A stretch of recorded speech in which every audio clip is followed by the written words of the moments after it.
Hello students, आज की इस वीडियो का हमारा टॉपिक है पास्ट परफेक्ट कंटिन्यूअस टेंस। चलिए शुरू करते हैं।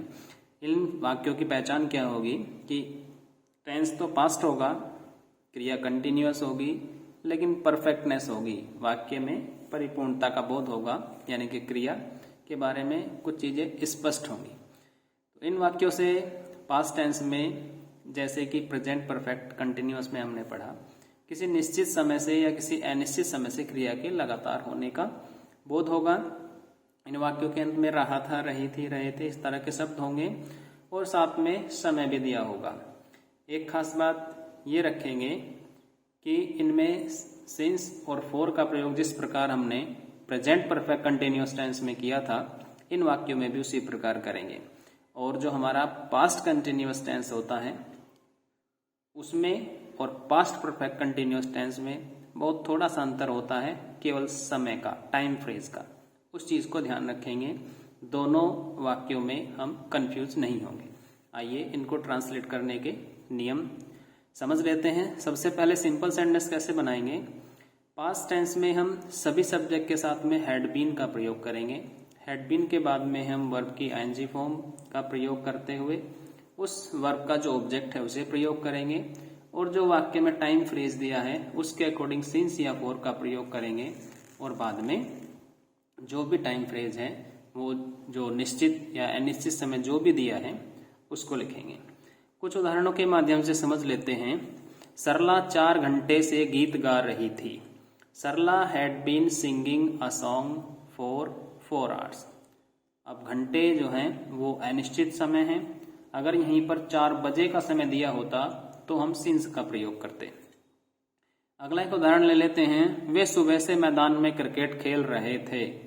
दे had been playing cricket in the field since morning. अब दिन के जो ये समय होते हैं, मॉर्निंग, इवनिंग और मिडनाइट, इनके लिए हम सिंस का प्रयोग करेंगे। हम 2 बजे से पुस्तकालय में बैठे थे। थोड़ा ध्यान देंगे, इस वाक्य में रहे, रहा शब्द का प्रयोग नहीं हुआ है, लेकिन बैठने की क्रिया पास्ट टेंस में लगातार हो रही थी। तो इस वाक्य को भी हम पास्ट परफेक्ट कंटिन्यूअस है उसी में बनाएंगे। We had been sitting in the library since 2 o'clock। एक और उदाहरण, माताजी आधे घंटे से खाना बना रही थी। Mother had been cooking food for half an hour. आधे घंटे के लिए हाफ एन आवर का प्रयोग करेंगे और उसके पहले फॉर का। हवाई जहाज सुबह से आसमान में उड़ रहा था। An aeroplane had been flying in the sky since morning. अब नेगेटिव सेंटेंस कैसे बनाएंगे उनको समझ लेते हैं। नेगेटिव सेंटेंस में हम सब्जेक्ट के बाद में हैड बीन के बीच में नोट का प्रयोग करेंगे, यानी कि वाक्य में हैड नोट बीन का प्रयोग करते हुए वाक्य को बाकी जो वर्ड ऑर्डर है वो सिंपल की तरह ही रहेगा। वर्ब की आईएनजी फॉर्म प्रयोग होगी, उस वर्ब का ऑब्जेक्ट यदि कोई है तो, उसके बाद टाइम फ्रेज के अकॉर्डिंग सिंस या फॉर का प्रयोग, और बाद में वो टाइम फ्रेज। एग्जाम्पल ले लेते हैं। वह सुबह से सड़क किनारे नहीं बैठा था। He had not been sitting along the road side since morning. अगला एक उदाहरण, पक्षी सुबह से आकाश में नहीं उड़ रहे थे। The birds had not been flying in the sky since morning. बच्चे 1 घंटे से कक्षा में शोर नहीं मचा रहे थे। The children had not been making a noise in the class for an hour. वह आधे घंटे से मेरी प्रतीक्षा नहीं कर रहा था। He had not been waiting for me for half an hour. मोर कई दिनों से छत पर नहीं नाच रहा था। The peacock had not been dancing on the roof for many days. अब हम इंटरोगेटिव सेंटेंस के रूल को समझ लेते हैं कि इंटरोगेटिव सेंटेंस को किस प्रकार बनाएंगे। इंटरोगेटिव में जो सबसे पहले फर्स्ट टाइप इंटरोगेटिव होता है, जिनकी शुरुआत क्या से होती है। सभी क्या वाले वाक्यों को हम हेल्पिंग वर्ब की शुरुआत से बनाते आए हैं, इसमें भी वही करेंगे। सबसे पहले टेंस की जो हेल्पिंग वर्ब का एक पार्ट है हैड, उसको प्रयोग करेंगे। उसके बाद वाक्य का जो भी सब्जेक्ट होगा, उसके बाद यदि वाक्य नेगेटिव भी होगा तो नोट का प्रयोग, फिर बीन और वर्ब की आईएनजी फॉर्म, उसका यदि ऑब्जेक्ट है तो वो उसके बाद सिंस फॉर का प्रयोग और अपनी टाइम फ्रेज। लास्ट में क्वेश्चन मार्क अवश्य लगाएंगे। कुछ उदाहरण से समझ लेते हैं। क्या मीना 1 घंटे से बांसुरी बजा रही थी? Had Meena been playing on flute for an hour. किसी भी वाद्य यंत्र को बजाने के लिए हम प्ले वर्ब का प्रयोग करते हैं। क्या वे सुबह से अपना पाठ याद नहीं कर रहे थे? Had they not been learning their lesson since morning. यहाँ वे के अपने लेसन के लिए हमने देयर का प्रयोग किया है। क्या मोहन 2 घंटे से नहीं सो रहा था? Had Mohan not been sleeping for 2 hours। अब सेकंड टाइप जो इंटरोगेटिव सेंटेंस होते हैं उन्हें कैसे बनाएंगे? जिनके बीच में का क्वेश्चन वर्ड होगा उनके लिए हम क्वेश्चन वर्ड को पहले ले लेंगे, उसके बाद हैड रहेगा, उसके बाद सब्जेक्ट रहेगा। वाक्य अगर नेगेटिव भी होगा तो नॉट रहेगा, फिर बीन और वर्ब की आईएनजी फॉर्म रहेगी, ऑब्जेक्ट, उसके बाद सिंस फॉर और टाइम फ्रेज रहेगा। कुछ उदाहरण के माध्यम से समझ लेते हैं। तुम 2 दिनों से विद्यालय क्यों नहीं जा रहे थे?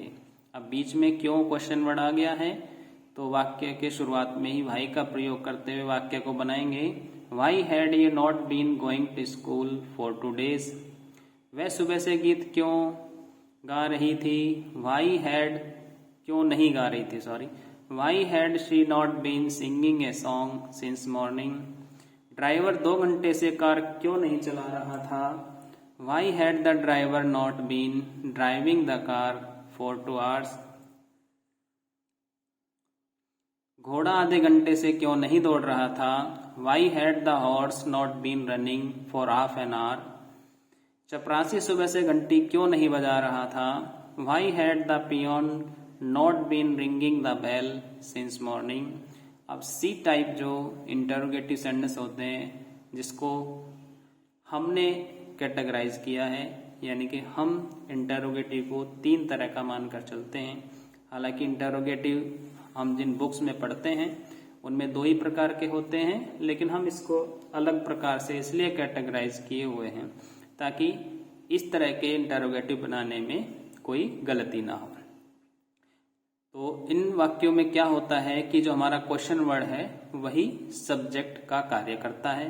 सेंटेंस की प्रकृति इंटरोगेटिव होती है, लेकिन सेंटेंस का जो स्ट्रक्चर होता है, जो बनावट होती है, वो सिंपल सेंटेंस की तरह होती है। इनमें हम सबसे पहले क्वेश्चन वर्ड के बाद सीधा हैड बीन या हैड नॉट बीन का प्रयोग करते हुए वाक्य बना लेते हैं।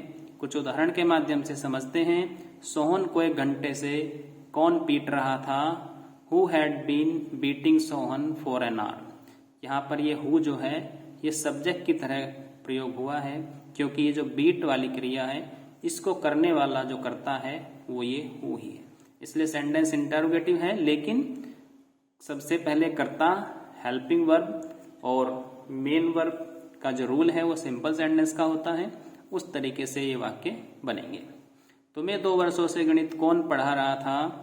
Who had been teaching you mathematics for 2 years।